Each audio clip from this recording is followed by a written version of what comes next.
రే, ఇంకో నెలలో మా బుజ్జి నా దగ్గరికి వచ్చేస్తుంది. అదేంటి, నీ లవర్ పేరు బుజ్జి కాదు కదా, అప్పుడే మార్చేసావా? సర్లే, పెళ్ళైతే అయిపోతుంది కదా ఈసారి. రే, నువ్వు ఎక్కడికో వెళ్ళిపోతున్నావురా. నేను మాట్లాడేది కార్ కోసం. నేను 10 lakhs పెట్టి కార్ కొందాం అనుకుంటున్నా.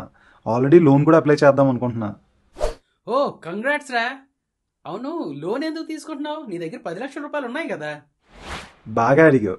నాకు నీకంటే తెలివైన ఇంకో ఫ్రెండ్ ఉన్నాడు. వాడు బ్యాంక్లో జాబ్ చేస్తున్నాడు. వాడు ఏం చెప్పాడంటే, నా దగ్గర ఉన్న డబ్బులతో డైరెక్ట్గా కార్ కొనేదానికంట నా డబ్బులు ఎఫ్డీలో పెట్టి కార్ లోన్లో తీసుకుంటే నాకు చాలా డబ్బులు మిగులుతాయట. ఎప్పుడు చూసినా పర్సనల్ ఫైనాన్స్, రూపాయి ఛానల్ ఇవన్నీ చెప్తుంటావు కదా, మరి ఇలాంటి సూపర్ డూపర్ ఐడియాస్ చెప్పవేంటారు నాకు? ఇంట్రెస్టింగ్ ఐడియా, మంచిదే. నీ ఫ్రెండ్కి వాడి బ్యాంక్లో అటు ఎఫ్డి వచ్చేస్తుంది, ఇటు కార్ లోన్ కూడా ఇచ్చేస్తున్నాడు. సో టార్గెట్స్ మీట్ అయిపోతున్నాడు నీ వల్ల. అవునా? అయినా వాడికేం మిగులుతాయి మనకెందుకులే కానీ, నాకు మాత్రం 1,65,000 రూపీస్ మిగులుతాయట. ఇదిగో ఈ క్యాల్కులేషన్ చూపించాడు. చూడు, ఎఫ్డి రేట్ ఏమో 7.2% ఉంది, కార్ లోన్ రేట్ ఏమో 9.2% ఉంది. సో 5 yearsకి ఎఫ్డి చేసి అలాగే లోన్ కూడా 5 yearsకి పెట్టుకుంటే 5 years తర్వాత నా ఎఫ్డి అమౌంట్ 14,19,000 రూపీస్ అవుతుంది. అలాగే ప్రతి మంత్ నేను 20,899 రూపీస్ ఈఎంఐ కట్టాలి. సో 5 years తర్వాత నేను కట్టాల్సిన టోటల్ అమౌంట్ 12,53,900. అంటే ఈ రెండింటిని మైనస్ చేస్తే నాకు మిగిలేది 1,65,000 రూపీస్. ఏమంటావు, ఎలా ఉంది ప్లాన్? బాగుందిరా, బాగానే డెవలప్ అయ్యావు. 10 lakhs స్పాట్ పేమెంట్తో కార్ కొనకుండా ఇలా ఎఫ్డి చేసి వాడి దగ్గర కార్ లోన్ తీసుకుంటే డబ్బులు బాగానే సేవ్ చేసావు. మరి కొత్త విషయం తెలుసుకున్నావు కదా, ఆ ఎక్సైట్మెంట్ అలాగే ఉంచుకో. నేను అంతలోపు మన ఫ్రెండ్స్ దగ్గరికి వెళ్ళి బుజ్జి గురించి చెప్పి వస్తాను. ఆగమ్మా, రుకో జరా, సబర్ కరో. నువ్వు చెప్పింది బాగానే ఉన్నది, కానీ నీకు తెలియాల్సింది ఇంకా చాలా ఉంది. ఇంకా బోలెడు డబ్బులు మిగుల్చుకునే మార్గాలు ఉన్నాయి. నేను ఇంకో సినారియో చెప్తా, దానివల్ల నీకు ఎంత డబ్బులు మిగులుతున్నాయో ఒకసారి క్యాల్కులేట్ చేసి చెప్పు. ఇంకో కాన్సెప్టా? సరే, స్టార్ట్ చేయతే. నాకు మన వ్యూవర్స్కి అలవాటే కదా. ఎస్, నువ్వు చెప్పిన దానికన్నా మంచి కాన్సెప్ట్ ఇది. ఇన్ఫ్యాక్ట్ నీ కార్ 50% డిస్కౌంట్లో ఎలా వస్తుందో కూడా చెప్పేస్తా. అయితే ఇప్పుడు నేను చెప్తుంది జాగ్రత్త విను. ఫస్ట్ సినారియో చెప్తాను. నువ్వు కార్ కొనడానికి స్పాట్ పేమెంట్, ఫుల్ పేమెంట్ చేసేయి. అంటే 10 lakhs యూజ్ చేసి కార్ పర్చేస్ చేసేయి. నెక్స్ట్ అక్కడి నుంచి ఏం చేస్తావంటే, ఒకవేళ నువ్వు కార్ లోన్ తీసుకుంటే నువ్వు నెల నెల ఈఎంఐ కట్టాలి కదా, 20,899 రూపీస్. ఆ డబ్బులు 5 years వరకు ఎఫ్డీలా, సిప్ మోడల్లో ఆర్డీ అని ఉంటుంది కదా, అలా ఈ 20,899 రూపీస్ 5 years వరకు నెల నెల ఆర్డీలో ఇన్వెస్ట్ చేస్తూ ఉండు. ఆర్డీలోనా? ఎందుకలా? చెప్తా.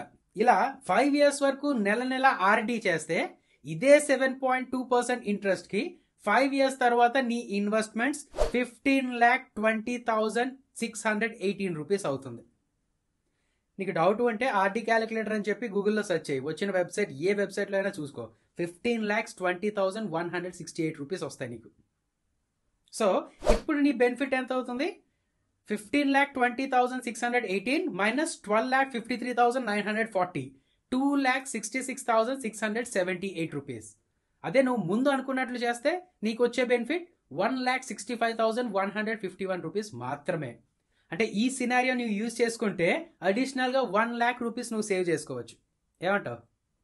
₹1,00,000 ఎక్స్ట్రా సేవ్ అవుతుంటే ఏమంటాను? బెస్ట్ ప్లాన్ అంటాను. బెస్ట్ అనను, బట్ బెటర్ అంట. Mutual funds. మొన్న మనం చెప్పుకున్న వీడియోలో నీకు అర్థమైపోయి ఉంటుంది కదా, లాంగ్ టర్మ్కి మ్యూచువల్ ఫండ్స్లో ఇన్వెస్ట్ చేసుకుంటే 12% మినిమం రిటర్న్స్ అని. సో ఈ 20,899 రూపీస్ ఆర్డీలా కాకుండా ఒక మంచి ఫండ్లో 1 లేక 2 ఫండ్స్ సెలెక్ట్ చేసుకొని 5 years వరకు ఇన్వెస్ట్ చేస్తే మినిమం టు మినిమం 12% సిఏజిఆర్ చూసుకున్నా సరే 5 yearsకి నీ ఇన్వెస్ట్మెంట్ ఎంత అవుతుందో తెలుసా? 17,01,607 రూపీస్ అవుతుంది. ఏంటి, 17 lakhs? ఎస్, ఇప్పుడు నీ బెనిఫిట్ ఎంత వచ్చింది? 17,01,607 రూపీస్ మైనస్ 12,53,940. సో 4,47,667 రూపీస్ కదా. నీ 10 lakh రూపీస్ కార్కి 4.5 lakh రూపీస్ ఎక్స్ట్రా మిగులుతుంది.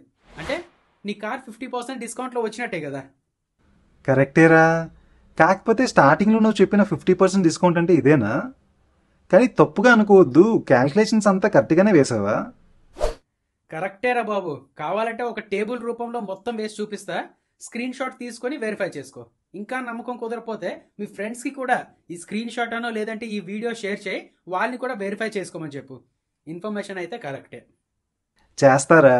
ఫ్రెండ్స్ మీరు కూడా ఈ వీడియోని మీ ఫ్రెండ్స్తో షేర్ చేయండి. ఆర్ అట్లీస్ట్ స్క్రీన్ షాట్ తీసి ఆ స్క్రీన్ షాట్ అయినా షేర్ చేయండి. వాళ్ళు వెరిఫై చేసినట్టు ఉంటుంది, వాళ్ళకు ఒక కొత్త కాన్సెప్ట్ నేర్చుకున్నట్టు ఉంటుంది. రైట్. పర్సనల్ ఫైనాన్స్లో ఇది బాగా గుర్తుపెట్టుకోరా. Plan smart and save more. ఇంకేంటి విషయాలు?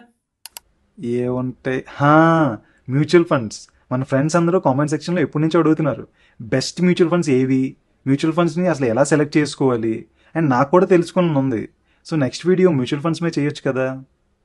ఎస్, చేద్దాం. అదే నెక్స్ట్ వీడియో అదే అవ్వబోతుంది. సో ఎవరైతే ఈ వీడియో చూసారో నెక్స్ట్ వీడియో కంపల్సరీగా వచ్చేసే ఉంటుందండి. ఒకవేళ మీరు లేట్గా చూస్తే నెక్స్ట్ వీడియో వచ్చేసే ఉంటుంది. ఇంకా ఎవరైనా ఇలాంటి వీడియోస్, మరిన్ని వీడియోస్ చూస్తూ ఉండాలంటే మన యూట్యూబ్ ఛానల్ని సబ్స్క్రైబ్ చేసుకొని నోటిఫికేషన్స్ ఆన్లో పెట్టుకోండి. అలాగే ఆ లైక్, షేర్ మరియు కామెంట్స్ కూడా చేస్తూ ఉండండి ప్లీజ్.